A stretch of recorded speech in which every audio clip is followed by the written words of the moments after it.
Good deal. Just your thoughts about being out here and working hard and trying to get back into a normal routine. It's fun. It's a lot better than it was last week. Got a lot more energy. Last week it was rough. Reading Gamecock Central and seeing how everybody was. It's tough not being a part of the team, and I talked to Coach Burr a few times about it, and that was the main thing he wanted to put in my mind. How that it's a privilege to be on the team, and definitely sank in. It was tough. How difficult though was it not to sit on the sidelines and watch the other guys practice? Well, I don't like sitting on the sidelines at all. Yeah. Period. But it was not fun at all. It sucked. Stephen, can you understand if there are fans or maybe even coaches or teammates that are frustrated because they keep hearing about this sort of thing? Can you understand that point of view with the loyal fans here, that when something like this happens, they kind of, go a little crazy? Yeah, it's oh, sorry about that. Just stepped on your foot. Yeah, I can definitely understand. It's been a kind of bumpy 5 years since I've been here, but I got to stick with them. They've stuck with me throughout this whole 5 years for the most part, and I got a lot of respect for everybody. You're obviously a warrior on game day. Obviously, your teammates are going to take you, everything about you basically, and go to battle with you. Yeah, that's why I love this team. Everybody's got a lot of support for everybody on this team, and I got 100,000 phone calls from everybody on the team. Saying don't worry about it. Just get ready. We're going to be ready for you next week, and it's a family here, and I'm very happy to be here. Having said that, what is your relationship with the head coach after this? Is it? I think it's a lot better. We had a few conversations on the phone, and he told me what he expects, and it's always been like that. It's going to be a competitive nature, and I knew that coming in, and that's why I came here. Stephen, can this be a positive thing for you? Can this be a positive thing? You've been able to turn negatives into positives in the past. Is this going to be any different? I've developed the kind of skill for that, I guess. Stephen, you used the word bumpy. Do you point the finger at yourself for that? What's happened in the last 5 years? Or? Definitely. Every single thing that I've done has been my fault. Yeah. I can't blame anybody else at all. Coach Schmeichel said that he wanted you to put the pedal to the metal the last 9 months. What does that mean?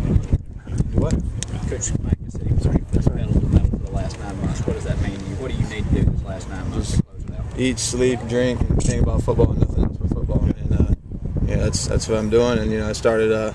As soon as that game was over, that was a tough game to swallow. And I worked really hard in the off season, in the winter workouts, and the players voted me as one of the leaders on the team. So we're ready to get this 2011 season started. Stephen, does your haircut have anything to do with what's happened?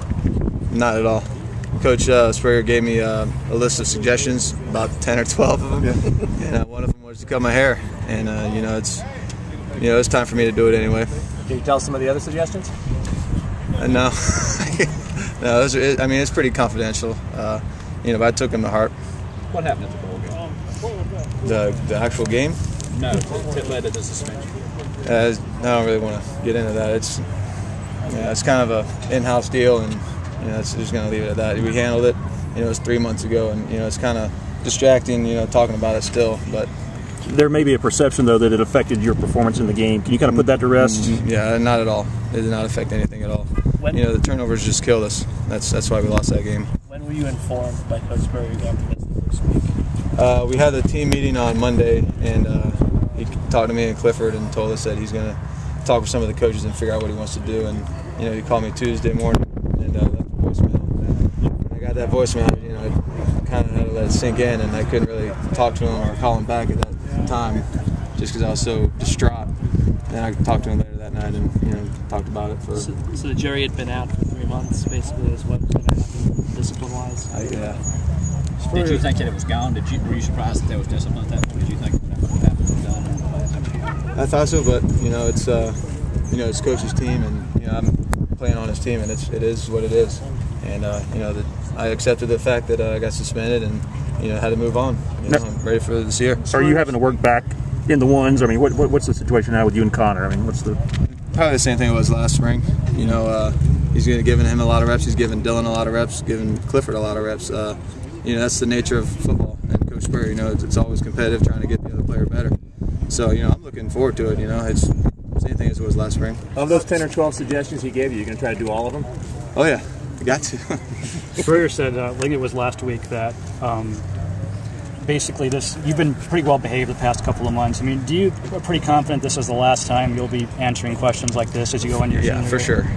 For sure, definitely. Stephen, from observing the wide receivers while you were sitting out and then practicing today, who stands out maybe as a second receiver or somebody step up behind Alshon? That's been a lot of talk about who's going to step up and be that second go-to wide receiver. I think we have several guys actually.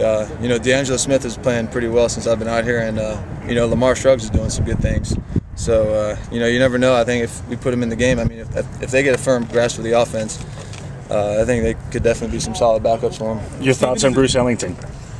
I mean, I've never seen him play, but I've heard a lot about him. That'd be awesome to have him out here. I guess he's coming out in June or whenever he's allowed to by the NCAA. So we'll see. Stephen, is it frustrating that you've had so many starts and you're still not entrenched as the starter coming into your senior year?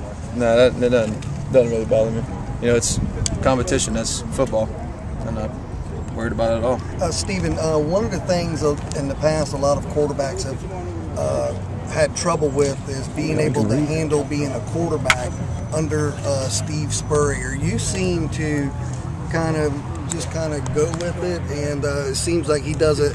I mean, you want to follow his leading, but it seemed like being the quarterback under him is something that you're pretty comfortable with.